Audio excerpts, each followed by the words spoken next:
22장 스파르타와 아테네. 전사를 키우는 스파르타. 페르시아 제국은 키루스 대왕 한 사람이 지배하는 대제국이었어. 키루스는 페르시아 사람들이 지켜야 할 법을 만들었지. 군대가 언제 다른 나라를 공격할 것인지도 왕이 결정했고 사람들이 세금을 얼마나 내야 하는지도 왕이 결정했단다. 그는 선량한 왕이었지만 백성들을 지배하고 백성들이 그에게 복종하기를 바랐어. 그러나 에게해 건너 그리스는 완전히 다른 나라였어. 그리스 사람들은 같은 언어를 사용하고 같은 방식으로 옷을 입고 같은 신을 섬기고 있었지. 그들은 모두 함께 모여 올림픽 경기를 하며 축제를 벌였어. 그러나 그리스 사람들은 한 사람의 왕에게 복종하지 않았단다. 그리스 도시들은 도시마다 각자 나름대로의 법과 군대를 가지고 있었으며 서로 다른 생활 방식을 가지고 있었지. 한 명의 강력한 지배자에게 복종한다는 것은 그리스 사람들에게는 생각만 해도 끔찍한 일이었지. 그들은 자신들의 독립성을 좋아했어. 아테네와 스파르타는 그리스 도시 중에서도 가장 큰 도시들이었단다. 하지만 이 두 도시의 생활 방식은 완전히 달랐어. 스파르타는 전사 출신의 왕들이 지배였으며 모든 스파르타의 남자들은 병사가 되어야 했단다. 남자아이들은 학교에 가긴 했지만 철학이나 예술, 음악 따위는 배우지 않고 7살이 되면 명령에 복종하는 전사가 되도록 훈련받았어. 그들은 몸을 튼튼하게 단련하기 위해 운동을 배웠고 양말이나 신발을 신지 않고 먼 거리를 걸어 발을 단단하게 만들었어. 또한 먹을 것도 넉넉하게 주지 않았지만 소년들은 불평이라는 것은 생각하지도 못했단다.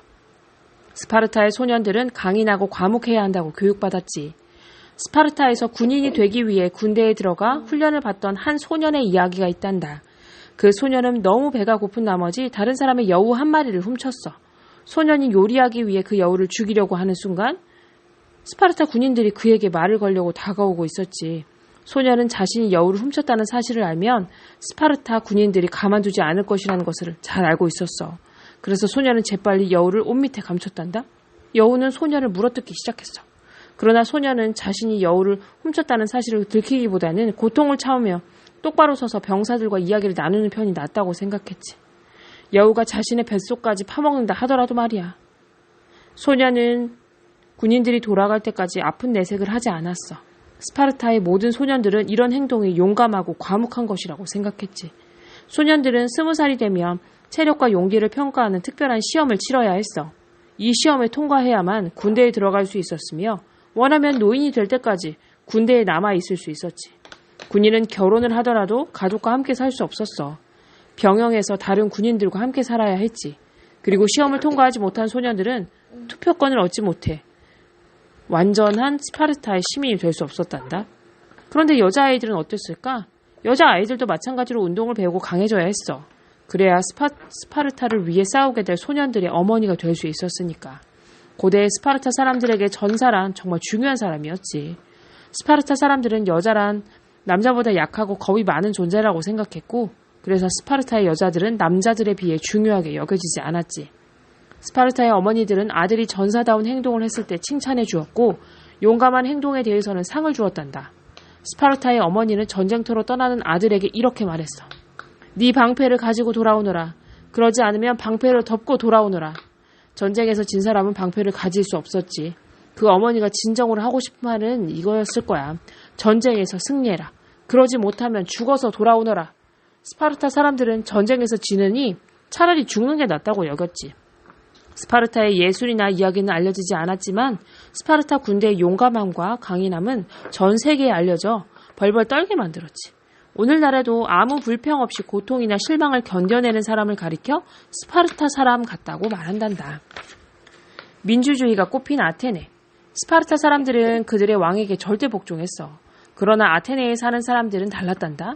아테네는 민주주의였기 때문에 아테네에 살고 있는 사람들은 누구나 도시의 운영에 대해 의견을 말할 수 있는 권리를 가지고 있었지. 이 말은 곧 새로운 법이 제정될 때마다 모든 아테네 시민들이 그 법을 실제로 따를 것인지 말 것인지를 투표할 수 있었다는 뜻이야. 시민들 하나하나가 예, 이건 아주 좋은 법입니다. 혹은 아닙니다. 이건 좋은 법이 아닙니다.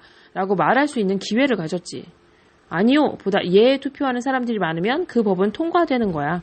그들은 자신들의 지도자를 스스로 뽑았고 세금을 얼마나 낼지도 모든 시민이 투표를 해서 결정했어. 그리고 군대를 전쟁터로 보낼 것인지 말 것인지도 투표를 결정했지. 시민들은 투표할 일이 생기면 도시의 한가운데 있는 포럼이라고 하는 특별한 장소에 모였어. 그곳에서 찬성할 것인지 반대할 것인지를 논의했지. 논의를 마치면 그들은 각자 마음을 결정하고 투표를 실시했어. 시민들이 올바른 투표를 하기 위해서는 교육을 받아야 했지. 세금이 왜 중요한지, 지도자가 좋은 사람인지 아닌지 등을 구별할 수 있어야 했거든. 또한 도시의 법을 이해해야 했단다.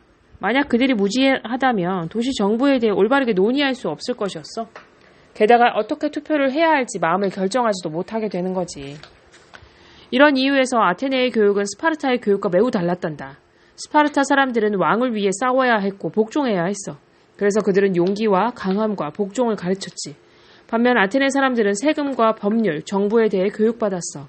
아테네의 남자아이들도 스파르타의 남자아이들처럼 학교에 갔지만 그들은 싸우는 법 대신 글을 읽고 밀라판에 쓰는 법을 배웠어. 또 수학을 공부하기도 했지.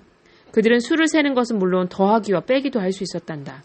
그들은 호메로스의 시기를 암기했고 작은 하파처럼 생긴 고대 그리스의 악기인 리라와 피리를 연주하는 법도 배웠어. 하지만 아테네 사람들도 스파르타 사람들처럼 강해야 했어. 그래서 그들은 레슬링과 달리기로 운동을 대신했지. 아테네의 여자아이들도 스파르타의 여자아이들과 달랐어. 아테네의 여자아이들은 현모양처가 되도록 교육받았단다. 읽고 쓰는 법을 공부하기도 한 여자아이들도 있었어. 그러나 누구나 어머니에게서 집안 관리하기, 바느질하기, 정원 가꾸기, 아이 돌보기, 노예 관리하기 등 집안일하는 법을 배웠어. 아테네의 여자들에게도 투표권은 없었어. 그들은 남편들이 포럼에 나가 토의하고 법을 제정하고 지도자 뽑는 일에 투표하는 동안 집안을 평온하게 관리해야 했지. 아테네에서 가장 유명한 사람으로 플라톤이라는 사람이 있어. 플라톤은 아테네 시민들에게 이렇게 말했단다. 민주주의는 교육받은 사람이 필요하다. 시민들이 무지하다면 그들보다 더 많은 것을 알고 있는 사람이 폭군이 되어 시민들에게 명령하게 될 것이다. 과연 플라톤의 이 말이 옳을까? 이 문제에 대해 생각해볼까? 네가 도둑질이라든지 소유에 대해 배운 게 전혀 없다고 가정해봐. 넌 물건을 소유하고 지닐 권리가 있다는 것을 모르고 있어. 그런데 도둑질이 무엇인지 너에게 말해준 사람이 아무도 없었지. 넌 철저히 무지해. 지금 네가 책을 사기 위해 10,000원을 가지고 서점으로 가는 길이라고 가정해봐. 이웃에 사는 여학생이 나타났어. 그녀는 너보다 더 크고 나이도 많아. 그런데 그녀가 네가 가진 10,000원을 가져야겠다고 마음먹었어. 이봐, 오늘이 수요일이라는 거 몰라? 그녀가 말했어. 그게 어쩌다는 거죠? 네가 대답했어. 수요일에는 작은 아이들이 큰 아이들에게 돈을 주기로 되어 있다고. 그게 법이야. 네가 돈을 내게 주지 않으면 법을 어기는 것이고 너는 감옥에 가게 될 거야. 넌 일을 올바르게 처리하고 싶을 거야. 그런데 아무도 너에게 그런 법은 없다는 것을 가르쳐주지 않았어. 그래서 너는 돈을 건네주었고 그 이웃집 학생은 돈을 가지고 가버렸지. 무지한 사람은 언제나 폭군들에게 복종하게 마련이라는 플라톤의 말은 바로 위와 같은 의미야. 법이 무엇인지 모른다면 누군가 너에게 옳지 않은 지시를 할 수도 있어. 아테네 사람들은 폭군의 지배를 받기를 원하지 않았지. 그래서 자신의 교육은 물론 아이들의 교육을 매우 중요하게 여겼지. 스파르타 사람들은 강하고 승리하는 사람이 되기를 원했지만 아테네 사람들은 현명하고 교양 있는 사람이 되기를 원했어. 그리스의 두 도시는 이처럼 매우 달랐단다.